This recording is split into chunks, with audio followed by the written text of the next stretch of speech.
So to understand the importance of subchondral injections of biologics, I think we need to understand the nutrition source for the joints and the spine and why it makes some difference.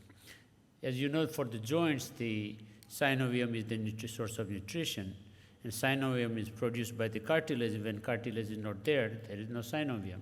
So most of the nutrition is adjustment, adaptation is done in the subchondral area.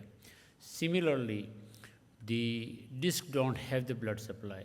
The nutrition of the disc comes from the diffusion through the end plates. So if end plates are calcified or fractured, the disc does not get the nutrition.